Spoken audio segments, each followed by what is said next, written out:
నానా అందరికీ నమస్కారం. స్టార్ట్ చేస్తారా? నమస్తే మేడం, అందరికీ నమస్కారం. ఈరోజు రమణ భాషణములండి. హ్మ్. సెషన్ నంబరు 190 అంటే 200. అమ్మగారు నిన్న కొంచెం మిగిలి ఉంది. అది చెప్పాక మళ్ళీ రమణ భాషణాలకెళ్తామన్నారు అమ్మగారు. అవునవును. నిన్న అంటే కంటిన్యూ చేసేద్దాం అన్నాను కదా! అవునమ్మగారు. తర్వాత రమణ భాషణాలకెళ్దాం. హ్మ్. అది సబ్జెక్ట్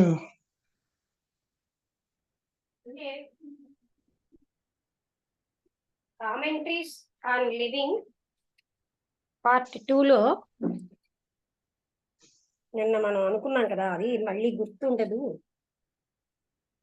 బాగానే గుర్తు చేశాను.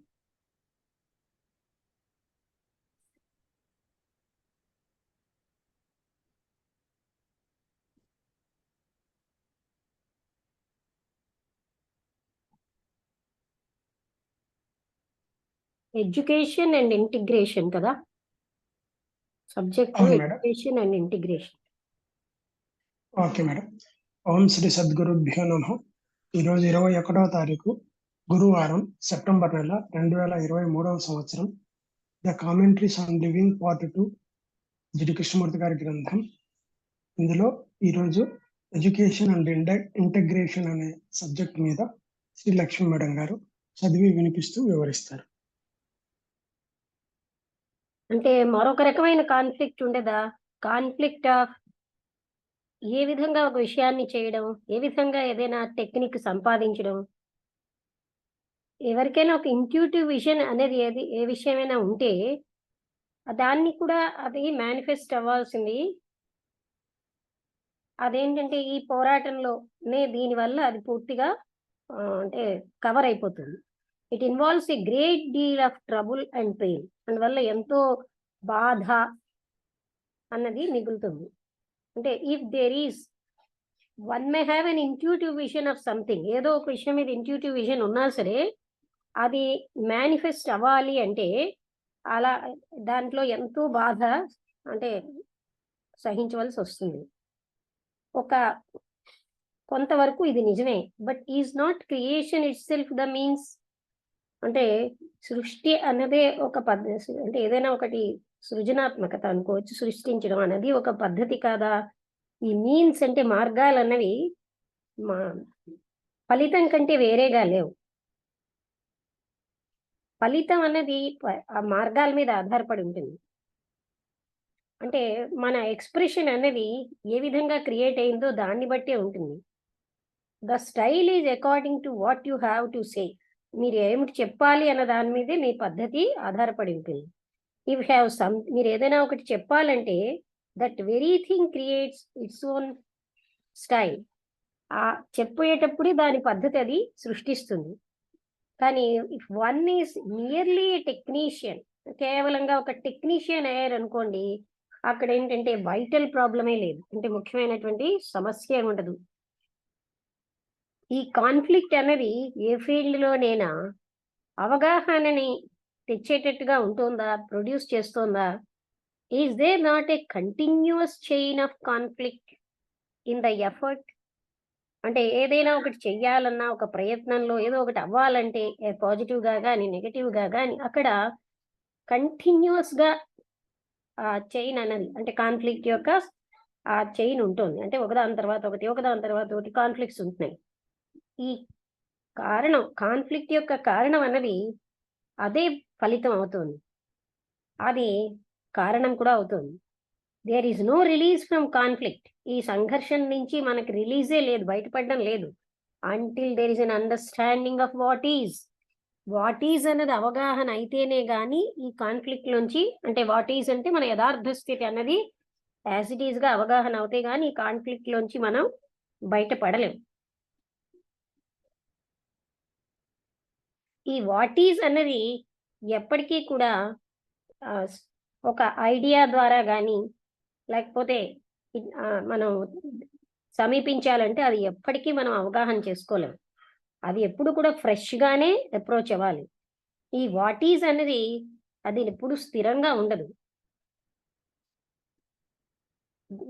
మనస్సు జ్ఞానానికి, ఆదర్శాలకి, నమ్మకాలకి, ఫలితాలతోటి కట్టుబడిపోకూడదు. దాని యొక్క సహజ స్వభావం ఈ కాన్ఫ్లిక్ట్ అనేది సెపరేటివ్గా ఉంటుంది. యాజ్ ఆల్ అపోజిషన్ ఈస్, అంటే దానికి ఉన్నటువంటి వ్యతిరేకతలతోటి కాన్ఫ్లిక్ట్ కూడా సెపరేట్గానే ఉంటుంది. ఇక్కడ మరొకసారి చెప్తానండి వాక్యం మీకు. ఏంటంటే ఈ వాట్ ఈజ్ అంటే యథార్థం అన్నది ఎప్పుడు కూడా స్టాటిక్గా ఉండదు. మనస్సు ఎప్పుడు కూడా జ్ఞానం అనే బరువు నుంచి ఫ్రీ అవ్వాలి, ఆదర్శాల నుంచి ఫ్రీ అవ్వాలి, నమ్మకాల నుంచి ఫ్రీ అవ్వాలి, ముగింపుల నుంచి, అన్నిటి నుంచి కూడా అది ఫ్రీ అవ్వాలి.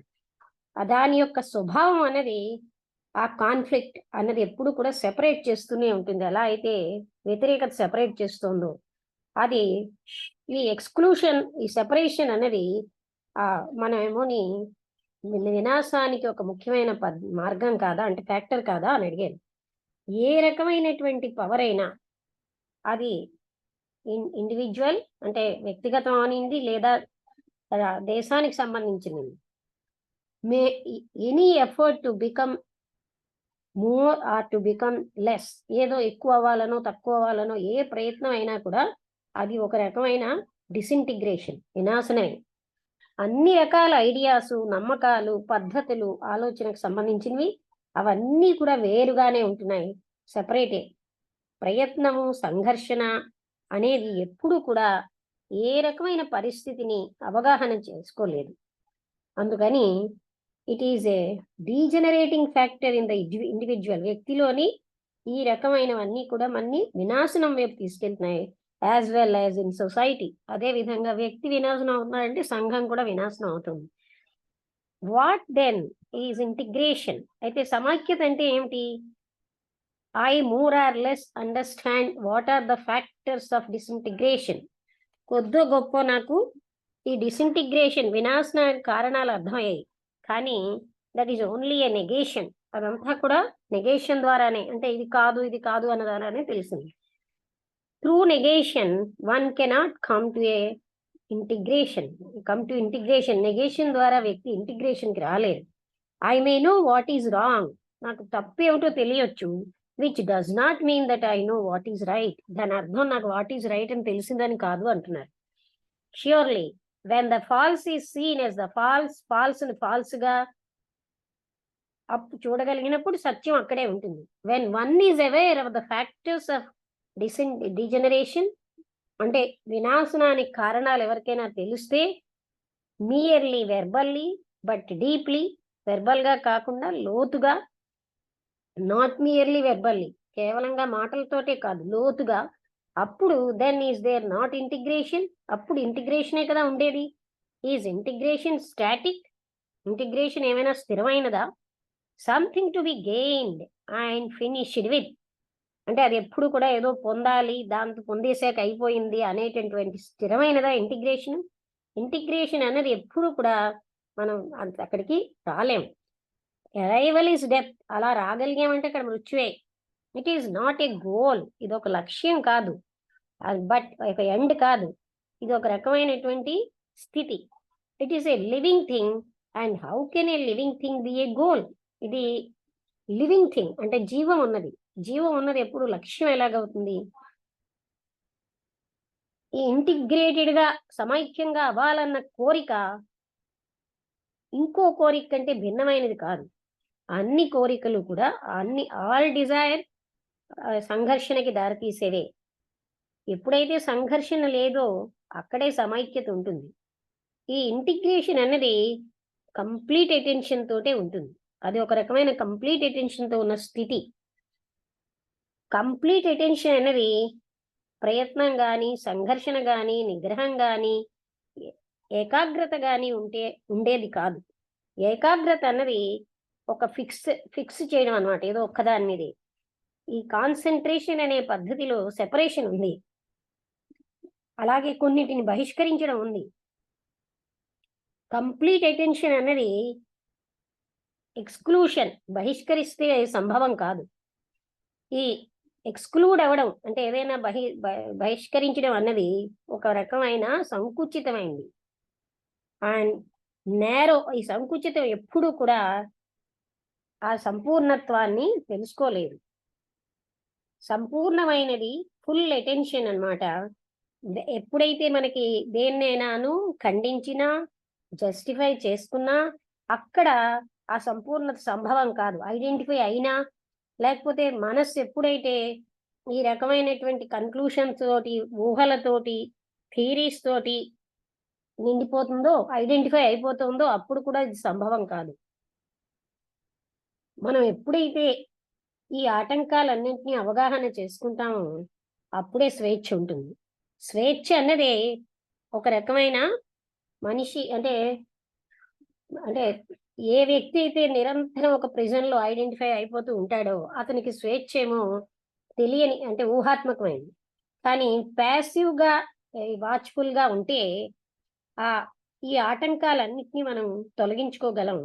అప్పుడు మన ఈ స్వేచ్ఛ అన్న దాంతో ఈ ఇంటిగ్రేషన్ అన్నది అక్కడే ఉంది. అంటే ఈ ఆటంకాలన్నిటినీ మనం తొలగించుకుంటే అక్కడ ఉండేదే integration. Freedom is an abstract. ఎవరైతే జైల్లో బందిఖానాలో, జైలు అంటే నిజమైన జైలు కాదు, మనం ఐడెంటిఫై అయిపోయి ఒక బందిఖానాలో ఉంటున్నాము, అలాంటి బందిఖానాల్లోంచి స్వేచ్ఛ రాని వ్యక్తికి స్వేచ్ఛ అన్నది అంటే అందులోనే ఉన్న వ్యక్తికి స్వేచ్ఛ ఏంటంటే ఒక ఊహాత్మకమైనది. కానీ ప్యాసివ్ అవేర్నెస్ లేదా వాచ్ఫుల్నెస్ అనే దానివల్లనే మనకున్న ఆటంకాలన్నీ తొలగిపోతాయి. అప్పుడేమో వీటన్నిటి నుంచి స్వేచ్ఛ వస్తుంది. అప్పుడు అక్కడ ఉన్నదే ఇంటిగ్రేషన్. ఇంటిగ్రేషన్ అంటే సమైక్యత, అంటే ఇంటిగ్రేషన్ ఆ లవ్, కంపాషన్, వీటన్నిటిలోని ఇంటిగ్రేషన్ కూడా ఒక లక్షణం అక్కడ. సమైక్యత ఇదంతా నిన్న మనం చదవలేదండి, అందువల్ల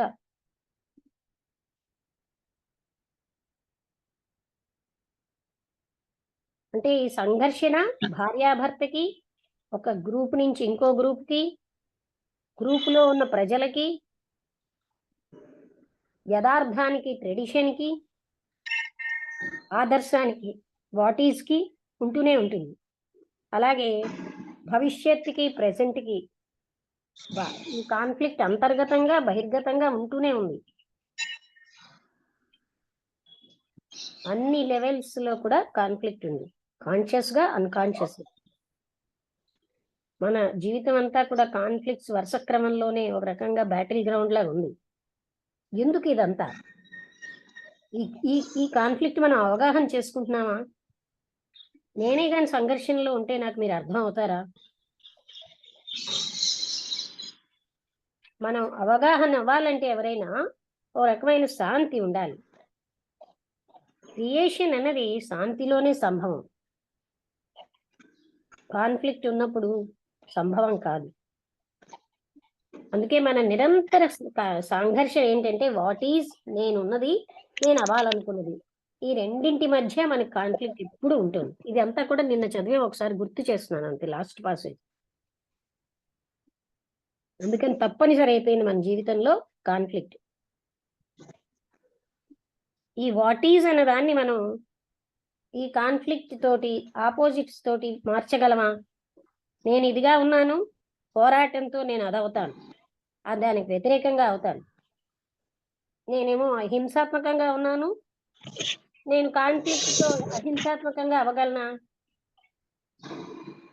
అని అడుగుతున్నారనమాట. అందుకని ఇలా పోలికలు తోటి ఎప్పుడు కూడా అవగాహన అన్నది ఉండదు. ఇవన్నీ కూడా అవగాహన చేసుకోవడానికి ఆటంకాలే. అందుకని స్టడీ, మీరు స్వేచ్ఛగా ఇవన్నిటిని స్టడీ చేయగలరా? ఏవైతే మనకి వ్యతిరేకంగా ఉంటున్నాయో మీ యొక్క కొడుకుని మీరు అవగాహన చేసుకోవాలంటే మీరు అతన్ని కండెమ్ చేయడం వల్ల, మీరు ఐడెంటిఫై అవడం వల్ల అవ్వదు. మీరు సంఘర్షణలో ఉంటే మీరు ఆయన్ని అర్థం చేసుకోలేరు. ఆ అవగాహన చేసుకోవడం అన్నది వల్లనే ఇఫ్ యూ వుడ్ అండర్స్టాండ్, అప్పుడు మాత్రమే. అలాంటప్పుడు అవగాహన అన్నది ఇలాంటివన్నీ ఉంటే ఉండదు. కాన్ఫ్లిక్ట్ అన్నది సో ఈజ్ కాన్ఫ్లిక్ట్ ఎసెన్షియల్ అంటే అవగాహన చేసుకోవడానికి సంఘర్షణ అవసరమా అని అలా అడిగారంటే సంఘర్షణతో జీవితం అంతా అయిపోతుందని. ఆ తర్వాత ఇక్కడ ముఖ్యమైనది ఏంటి, మన యొక్క అంటే ఎడ్యుకేషను, ఇంటిగ్రేషన్. అంటే మనం ఏ విధంగా అది నిన్న మనం చెప్పుకున్నాం. ఇప్పుడు ఈ మిగతా పార్ట్ మీకు అర్థమైందా ఇక్కడిది ఇవాళది? అంటే ఈ సమైక్యత అన్నది ఇవన్నీ ఉంటే వచ్చేది కాదు. ఫ్రీడమ్లోంచి ఫ్రీ వీటిని ఈ సమైక్యత తెచ్చేవన్నీ ఆటంకాలన్నిటినీ అధిగమించినప్పుడే, ఆ స్వేచ్ఛ మనకు వచ్చినప్పుడే సమైక్యత సంభవం. వసంతలత నీకు ఏమైనా అర్థమైందా?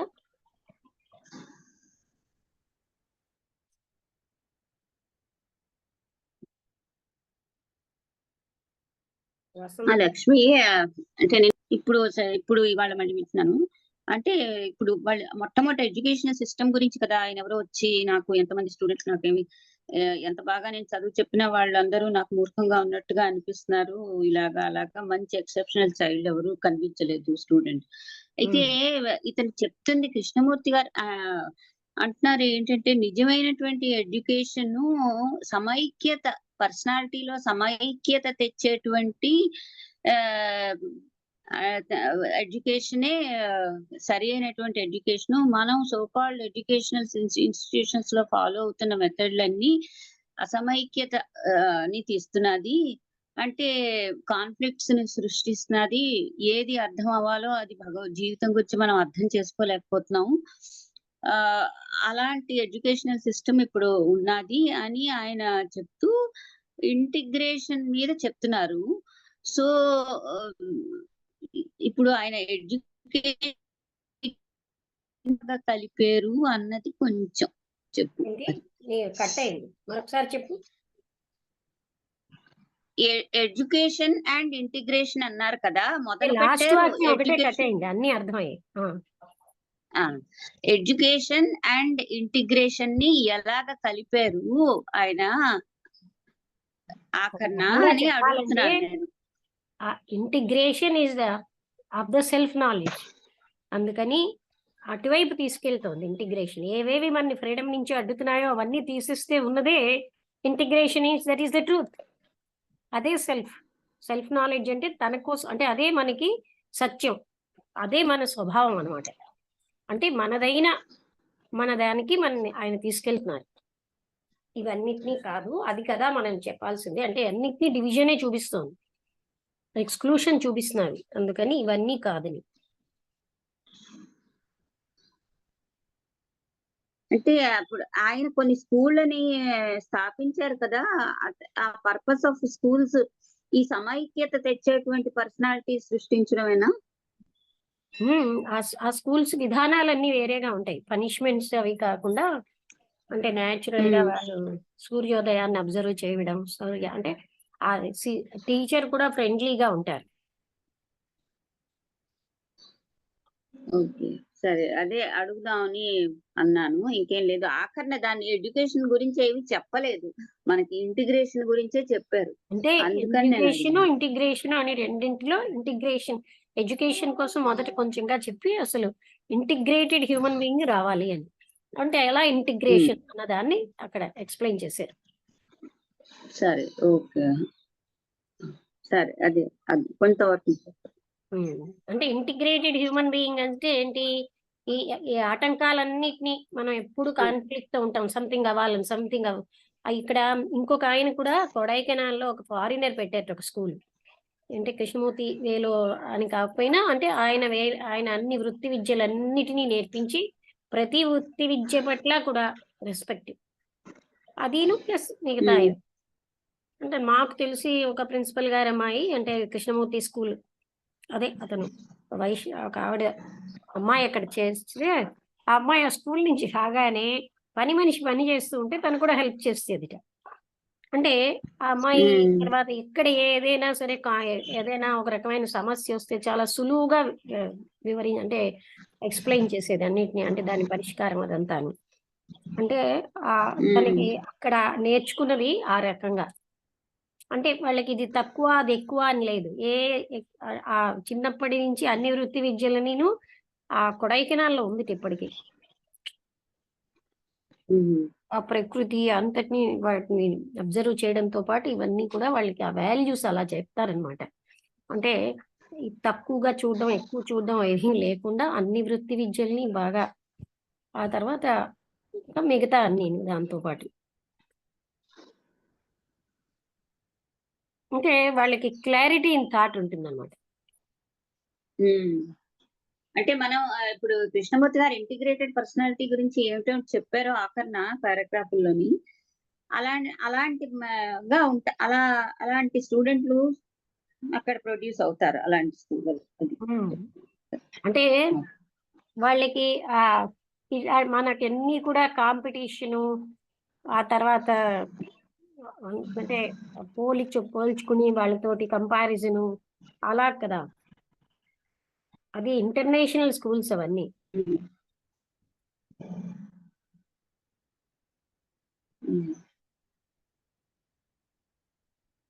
ఇక్కడ ప్రైమ్ మినిస్టర్ రికమెండేషన్ కూడా పనిచేయదు.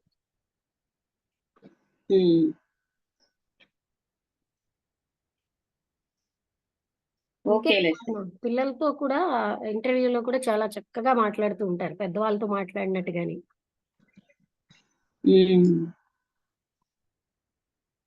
అంటే మనకు తెలియకుండానే మన ఎడ్యుకేషన్ ఎప్పుడు కూడా పక్క వాళ్ళని అణిచి నువ్వు ముందుకు వెళ్ళిపో అన్న దాని వైపు తీసుకెళ్ళిపోతుంది.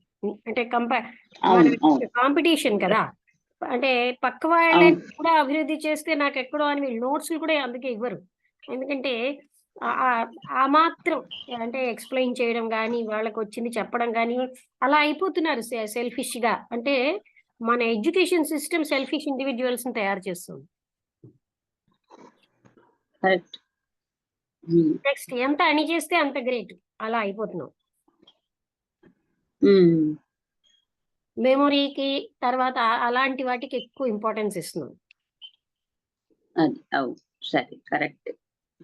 అప్పుడు ఇంటిగ్రేటెడ్ హ్యూమన్ బీయింగ్ రావడానికి ఎప్పుడు సంఘర్షణే. కాంపిటీషన్ ఎక్కడైతే ఉంటుందో సంఘర్షణ ఉంటుంది, కంపారిజన్ లో సంఘర్షణ ఉంది. అందుకని వితౌట్ ఆ కాన్ఫ్లిక్ట్ ఎంతలాగా మన డిసింటిగ్రేట్ చేస్తుందో చూపించారు. ఈ సంఘర్షణ జీవితంలో మన అందరికీ కూడా ఇది అవ్వాలి, నేను ఇలా ఉన్నాను, నేను ఉన్నది ఉన్నట్టు యాక్సెప్ట్ చేయలేకపోవడం వల్ల జీవితం అంతా సంఘర్షణే. అందుకే వాట్ ఈజ్ అనే దానికి అంత ఇంపార్టెన్స్ అన్నమాట.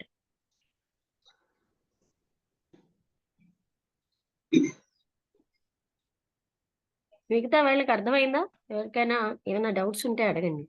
అంటే మన విద్యా విధానమే మనని ఆఖరికి యాజ్ ఎ రిజల్ట్ ఆ ఎడ్యుకేషన్ లోంచి మనీ ఎర్నింగ్ మనకి ఎప్పుడు కూడా ఇంపార్టెన్స్ అనమాట. అది సంథింగ్ పవర్ఫుల్ గా అవ్వడం, ఇంకొకరికంటే డామినేటింగ్ గా అవ్వడం, అవన్నీ మనిషికి మన విద్యా విధానంలోనే ఉన్నాయి. ఎక్కువగా బాగా చదివారు అనుకోండి, వాళ్ళని చిన్నప్పటి నుంచి కూడా టీచర్లు వాళ్ళని హైలైట్ చేసేస్తారు. ఎవరికి మెమొరీ ఎక్కువ ఉందో, ఎవరి బాగా అలాగా.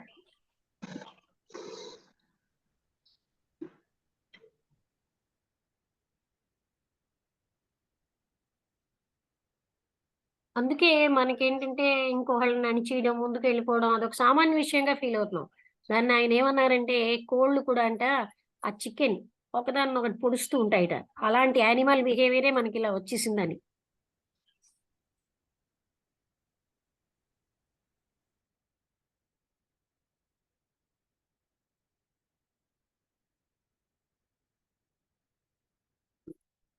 ఏమైనా అర్థం అవ్వకపోతే అడగండి. రామబుద్రి గారు అర్థమైందా?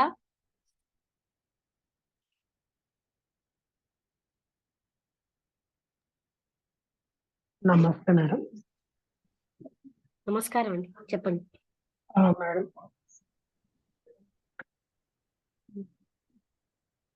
అదే మేడం, అంటే ఇక్కడ హెచ్చు తగ్గులు ఇంకా అంటే గొప్ప, నువ్వు గొప్ప, నేను అంటే నేను గొప్ప, నువ్వు తక్కువ, ఈ ఈ దీనికే అంటే దీన్ని సృష్టించడానికి ఇప్పుడున్న ఎడ్యుకేషన్ ఎక్కువ ఇదైపోతుంది. అంటే భేదాలు సృష్టించడానికే ఈ ఎడ్యుకేషన్ అనేది ఇప్పుడు ఎక్కువ ఇది ఉంది మేడం. అంటే ఏమవుతుందంటే ఇందాక మీరు అన్నట్టు ఏంటంటే నాలెడ్జ్ని బట్టి కొలత ఆ అబ్బాయి బాగా ఇది ఉన్నాడు అని చెప్పేసి అతన్ని ఎక్కువ హైలైట్ చేయడము అలాంటి సిస్టమ్. అంటే ఇప్పుడు మీరు ఇది అన్నారు కదా మేడం, అంటే యాజ్ ఇట్ ఈజ్ గా అంటే మనం ఉన్న స్థితిని ఇది దాన్ని ఇది కాకోకుండా అంటే లేని దానికోసం అంటే ఇప్పుడు ఏమవుతుందంటే మనము ఏ స్థితిలో ఉన్నా ఇంకో స్థితిలోకి వెళ్ళాలి. అది అంటే ఇంకా ఏమవుతుందంటే ఇప్పుడు ఉన్న స్థితి మీద తృప్తి అనేది ఉండదు. ఉన్న స్థితి అని కాదండి. అనేది ఉదాహరణగా కోపంగా ఉన్నాడు, నాకు ఈ కోపం నచ్చదు అంటే ఆ కోపం నుంచి లేదు నేను శాంతంగా ఉండాలి, ఇలా ఉండకూడదు అనుకుంటారు కదా. అవును మేడం. బికమింగ్ ఏదో ఇంకొక రకంగా అవ్వాలి, ఆపోజిట్ గా అవ్వాలని. ఒక్కటి వస్తువు లేకపోవడం అనే కాదు, ఇలాంటివి కూడా కదా. తనున్న స్థితి యాక్సెప్ట్ చేయకుండా ఇంకొక రకంగా అవ్వాలి. నేను గ్రీడీగా ఉన్నాను, లోభం లేకుండా ఉదారంగా ఉండాలి, అలా అనుకోవడం అది కూడా బికమింగే. ఇంకా అంటే అది ఏ స్థితి అయినా సరే దాన్ని యాక్సెప్ట్ చేయకోకుండా ఇంకొక స్థితి కోసం ప్రయత్నం చేయడం. యాక్సెప్ట్ కూడా కాదు, ఆ వాట్ ఈజ్ లో ఉంటేనే అందులోంచి బయటపడగలం.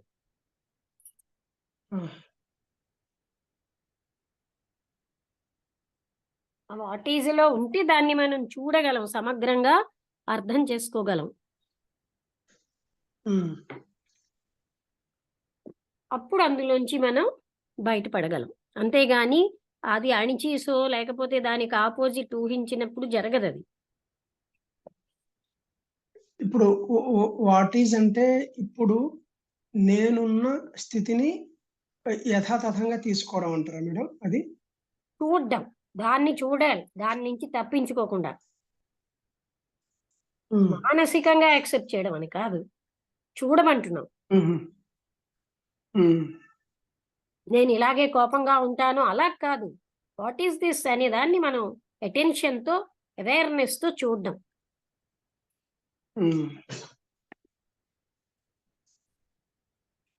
ఇప్పుడు చూసిన తర్వాత మేడం అంటే ఇప్పుడు దాంట్లో మార్పులు చేర్పులు చేసుకోవాలనే ఒక ఇది రాదా మేడం? ఆటోమేటిక్ గా ఇప్పుడు మీకు మనస్సుతో మార్పులు చేసుకుంటాం, అక్కడ మనస్సు నిశ్చలమై చూస్తున్నాం కదా. అప్పుడు ఆ స్థితి అవగాహన అందులోంచి అక్కడి నుంచి పోతుంది, అంతవరకు అక్కడే ఉంటుంది. దాన్ని ఫేస్ చేయడం వల్లే దాంట్లోంచి బయటపడగలం. మార్చుకుంటాను అనేస్తే మార్చుకోగలుగుతున్నామా చెప్పండి? ఉద్దేశమే మిగులుతోంది కానీ. అవును మేడం.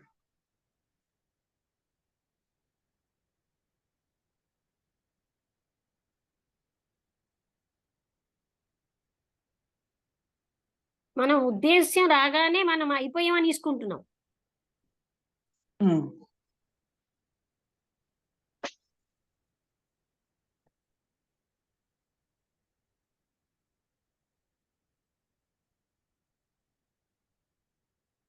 సుధా గారు, శారద గారు ఎవరైనా మాట్లాడతారా?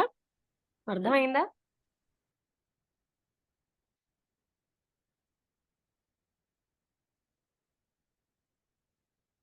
వసంతలత బాగానే చెప్పింది. అంటే ఎడ్యుకేషన్ ఇంటిగ్రేషన్ లో ఆ ఇంటిగ్రేషన్ వల్ల అంటే అప్పుడు వ్యక్తి సమైక్యంగా ఉండగలడు, సమైక్యంగా వర్క్ చేయగలడు. ఇంటిగ్రేటెడ్ హ్యూమన్ బీయింగ్స్ వల్ల ఇంటిగ్రేటెడ్ సొసైటీ తయారవుతుంది.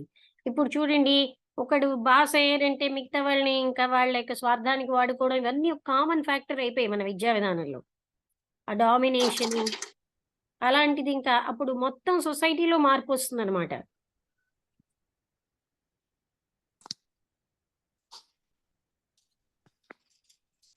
చెప్పండి శారద గారు. నమస్తే మేడం. అదే కొంచెం ఎడ్యుకేషన్ మీద బాగుంది మేడం టాపిక్. ఎందుకంటే ఇప్పుడు మనం ముందు క్లాసెస్ లో అనుకున్నట్టు అన్ని ఒక ఏజ్ కి అన్ని కండిషన్ అయిపోయి ఎటు తెలుసుకోలేని పరిస్థితి వస్తుంది. అదే చిన్న పిల్లలుగా ఉన్నప్పటి నుంచే వాళ్ళు ఇంకా స్టార్టింగ్ వాళ్ళు నాలెడ్జ్ గెయిన్ చేసే స్టేజ్ లో ఉంటారు కాబట్టి ఈ వేలో తీసుకొని వస్తే వాళ్ళు కరెక్ట్ గా కృష్ణమూర్తి గారు ఏదైతే చెప్తున్నారో ఆ వేలో వస్తారనేది బాగా అర్థమవుతుంది మేడం. తర్వాత ఇంకొకటి మీ ఎడ్యుకేషన్ సిస్టమ్ లో ఎడ్యుకేషన్ సిస్టమ్ అని కాదు, ప్రజెంట్ సొసైటీ అన్ని కూడా పిల్లలకి ఏదైతే వాళ్ళకు అచీవ్మెంట్స్ ఉన్నాయో అవి ఉన్నాయో అవి ఉన్నా కూడా వాళ్ళ బతుకు తెరువు కోసం వాళ్ళు మనీ అర్న్ చేయడం కోసం దానికోసం అని పేరెంట్స్ ఏం చేస్తారంటే నన్న దాంట్లో వెళ్తే నువ్వు మంచిగా సర్వైవ్ అవ్వలేవు ఆ ఫీల్డ్ లో వెళ్తే, కాబట్టి నువ్వు మంచిగా ఇదే ఫీల్డ్ సెలెక్ట్ చేసుకో. లేకుంటే ఇప్పుడు ఇంజనీరింగ్ లోకి వస్తే కూడా బ్రాంచెస్ కూడా వాళ్ళు సెలెక్ట్ చేసుకునేటప్పుడు ఆ బ్రాంచ్ లో వెళ్తే గ్రోత్ సరిగా ఉండదు, ఈ బ్రాంచ్ లోకి వెళ్తే గ్రోత్ సరిగా ఉండదు. అట్లా అన్ని కండిషన్ అయిపోయి పిల్లల భవిష్యత్తు అవి ఇది అనేది ఆలోచించి మొత్తం అంటే డిస్టర్బెన్స్, ఎడ్యుకేషన్ సిస్టమ్ అనేది చాలా డిస్టర్బెన్స్ గా ఉంది. కాబట్టి ఇవన్నీ మనము పిల్లల నుంచి పెద్దలకి లేదు కదా, పెద్దలు కూడా ఆ ఇంటిగ్రేషన్ లేదు కనుక పిల్లలకి అలాంటి సలహాలు ఇస్తారు. పెద్దలకి లేదు, వాళ్ళు కూడా ప్రోడక్ట్స్ ఆఫ్ దట్ ఎడ్యుకేషనే కదా. అవునవును, అదే మేడం, అదే వాళ్ళకి అదే నాలెడ్జ్ మనకి ఏది ఉంటుందో అదే ఇవ్వగలం కదా మేడం. నీకు చెయ్యి అలా వాళ్ళని నువ్వేమో నీ కొట్టే రెస్టారెంట్ ఈ మాటలు కూడా ఇలా మాట్లాడుతున్నారు. నువ్వు ఫస్ట్ కొట్టు అలా మాట్లాడతారు అదే భాష. అంటే మిగతా వాళ్ళని నువ్వు మిగతా అణిచేసి నువ్వు వీళ్ళని కొట్టేయాలి అలా. ఎడ్యుకేషన్ సిస్టమ్ కూడా ముందు జనరేషన్ చేంజ్ అవుతుంది మేడం. ముందు మా జనరేషన్ లో 75% 80% అంటే చాలా గ్రేట్. ఇప్పుడు 99% అనేది కూడా నార్మల్ అయిపోయింది. ఆ 99% వల్ల కొంతమంది ఉన్నారు. దానివల్ల అంటే ప్రజెంట్ సొసైటీలో ఉన్న కాంపిటీషన్ వల్ల పేరెంట్స్ కూడా అలా ఇది అవుతున్నారు. అంటే అదంతా పేరెంట్స్ ఎడ్యుకేటెడ్ కాదు కదా, రియల్ ఎడ్యుకేషన్ పేరెంట్స్ కే లేదు. రీడింగ్ రైటింగ్ లిటరేట్సే కానీ ఎడ్యుకేటెడ్ కాదు. చదవడం రాయడం నేర్చుకుంటున్నారు, ఏదో డబ్బు సంపాదించే కోర్స్ చేస్తున్నారు, దాన్ని ఎడ్యుకేషన్ కాదు, అది లిటరేట్. అంటే పేరెంట్స్ కూడా ఎక్కడ డిస్టర్బెన్స్ అవుతారంటే ఇంత పర్సెంటేజ్ పిల్లలు గెయిన్ చేయకపోతే వాళ్ళకి సీట్ రాదు కదా, సీట్ రాకపోతే మళ్ళీ ఇది అవుతుంది కదా, అట్లా అంటే పేరెంట్స్ కూడా ఇట్లా ఉండడం వల్ల అది ఇంకా ఎక్కడ మనం ఫైనల్ గా గోల్ ఏంటి, వాళ్ళు మనీ ఎర్నింగ్ మెషిన్ అవ్వాలి. మనీ ఎర్నింగ్ మెషిన్ అవ్వలేదు అనుకోండి, ఆ పేరెంట్స్ వాడిని అబ్నార్మల్ అంటారు. అవును.